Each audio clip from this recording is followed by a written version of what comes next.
Hello दोस्तों।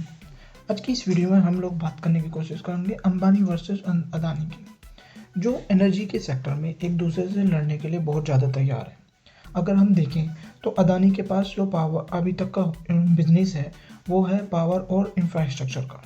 अंबानी के पास जो बिजनेस है अभी तक का टेलीकॉम, रिटेल और पेट्रोकेमिकल्स का अंबानी के पास बिजनेस है। बट अभी एकदम से ऐसा क्या हो गया है कि दोनों सेम सेक्टर के बिजनेस में उतर चुके हैं। आखिर ये सेक्टर इतना अट्रैक्टिव क्यों हो रहा है? तो सबसे पहले इसके पीछे अगर कारण देखने की कोशिश करें तो हमें सबसे मेजर कारण मिलता है हमारा EU के द्वारा जो अतिरिक्त टैक्स लगाया जाने वाला है वो है कार्बन टैक्स।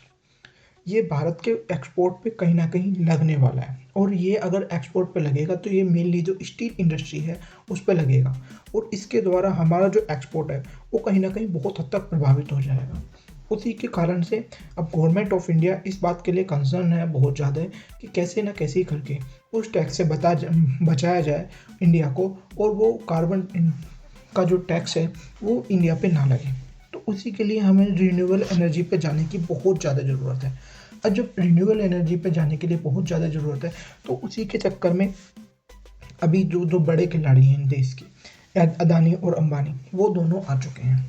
उन दोनों का काम यही है कि इंडिया में कैसी भी करके रिन्यूएबल एनर्जी है उसको कहीं ना कहीं बढ़ाया जाए, उसको कहीं ना कहीं बढ़ोतरी की जाए। ये कहीं ना कहीं हमारे लिए लॉन्ग टर्म में भी बेनिफिट होगा, क्योंकि जितनी भी हमारी एनर्जी है अगर हम उससे शिफ्ट करके हम अभी तक का न्यूक्लियर पावर से कंसेप्ट कर रहे हैं या फिर किसी भी तरीके से हम जितना भी बना रहे हैं, कोयले से बना रहे हैं, अभी भी बहुत बड़ा हिस्सा देश का कोयले से बनना है एनर्जी का, तो वो कहीं ना कहीं हम कार्बन प्रोड्यूस कर रहे हैं। अब जब हम कार्बन प्रोड्यूस कर रहे हैं तो वो कहीं ना कहीं हमारे लिए तो अच्छा है ही नहीं, क्योंकि हम कार्बन उत्सर्जन बहुत ज़्यादा कर रहे हैं और वो एनवायरनमेंट के लिए भी अच्छा नहीं है। और इसी की वजह से EU जितने भी आगे के देश हैं वो एनवायरनमेंट का कंसर्न ज़्यादा फोकस रखते हुए अब वो कार्बन टैक्स लगाने की कोशिश कर रहे हैं। इससे होगा क्या, जो हमारी जितनी भी स्टील इंडस्ट्री है मेजरली, वो बहुत बड़ी इम्पैक्ट होगी। तो इसी के चक्कर में ये सभी लोग अब अदानी और अंबानी उतर चुके हैं। तो अगर हम अंबानी का देखें तो वो डेवलप करेंगे 5.5 लाख एकड़ और अदानी डेवलप करेंगे 4.6 लाख एकड़। ये ज़मीन इतना बड़ा भाग है कि इसमें सिंगापुर से 5 गुना ज़्यादा लैंड एक्विजिशन किया गया है। अब ये पर्टिकुलरली हो कहाँ रहा है, ये हो रहा है कच्छ में।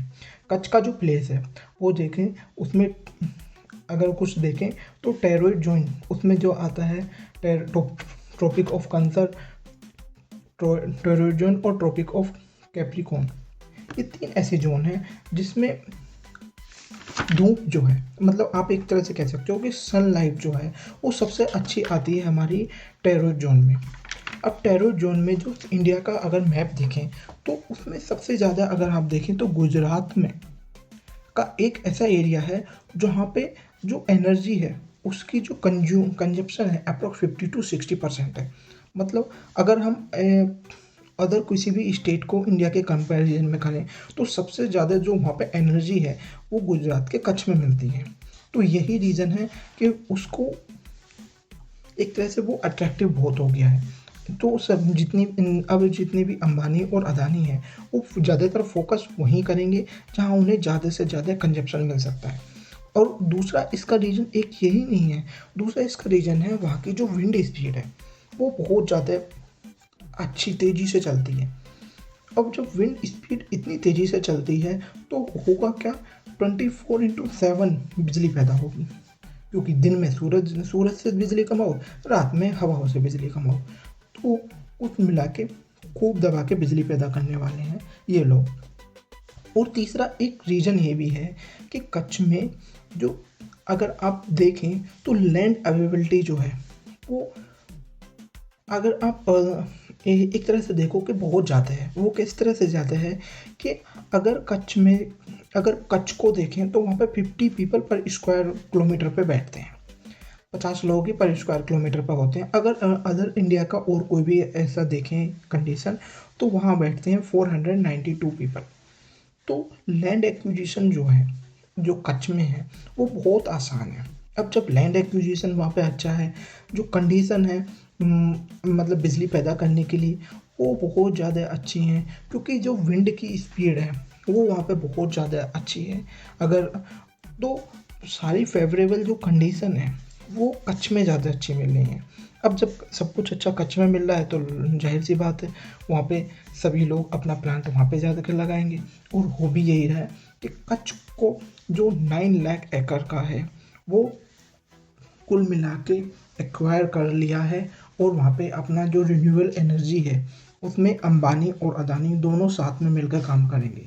अभी अभी आप सोचो कि दोनों के बीच में कन्फ्लिक्ट होगा, ऐसा बिल्कुल भी नहीं होगा।